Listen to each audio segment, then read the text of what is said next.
Today, I'm gonna walk you through one of the best exercises you can use to improve your shoulder strength, your shoulder health, your shoulder performance. If you're trying to reduce your risk of shoulder injury, you have to include this exercise 100%.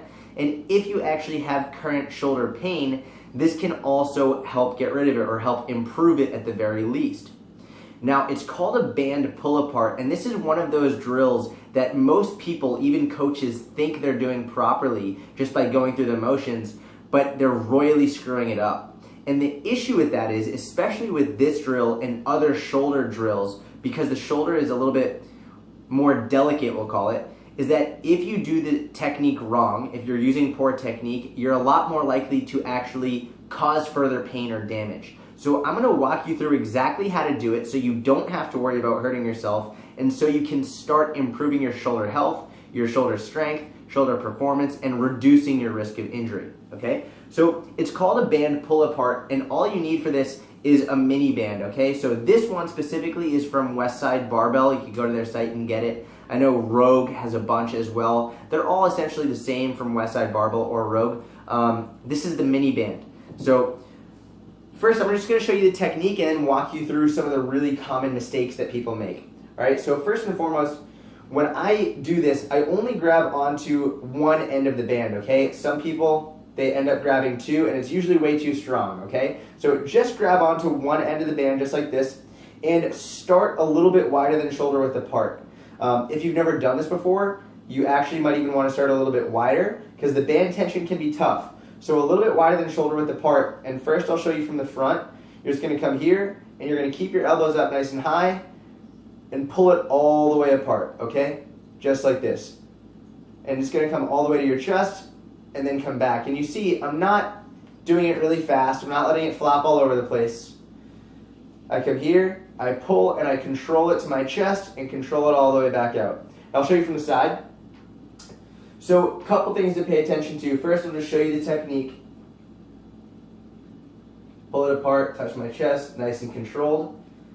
Number one, what I want you to look at is my lower back. This is a huge mistake that people make, especially when they're trying to use too much tension. As they come, a lot of times people will arch their lower back like that and reach their chest for the band. This is one of the worst things you can do, because essentially you're using range of motion in your lower back instead of using the range from your rear deltoids and your scapula, your shoulder blades, okay? So when you do this, you take away the shoulder benefits because you're getting motion from your lower back instead of your shoulder, okay? So the cue that I like to use is bring the band to your chest. Do not bring your chest to the band, okay? That's number one. Number two, in a similar fashion, a lot of times people will reach forward with their neck. So I'll say, don't use your lower back. And so they'll stick here, they'll be like, okay, great. And then they'll reach forward with their neck like that. Again, don't reach with your neck, don't reach with your lower back. Bring the band to you. Now, the third mistake, and this is one of the most common ones, and also actually the one that can be provocative for your shoulder, is as they come, they raise their shoulders up. They end up going into their upper traps, which is normal. It happens because a lot of people are too up here. So if you find yourself like this when you're stressed, or if you hold your stress in your upper traps, you're probably the person who's going to have to look out for this. So just to show you what it would look like, they come here and then they shrug up towards this way, and then the band comes towards their neck. You want your shoulders not forced all the way down, more just in a normal position, and you don't want the space between your shoulder and your ear to close. So from the front, just like this, you can see there's daylight between my shoulders and ears the whole time, all right?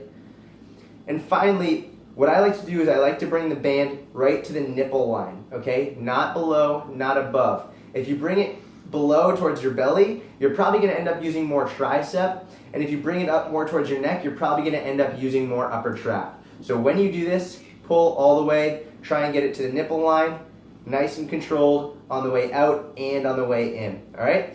So generally when I do this, I usually do it either during a warm-up for very light, not to fatigue, just 2 to 3 sets of like between 8 to 20 reps just to pump it up with blood, and just to warm up my shoulder and get it feeling good, or near the tail end of my workout for burnout sets, anywhere between 1 to 3 sets of 20 all the way up to 100 repetitions if I'm really trying to burn the muscle out.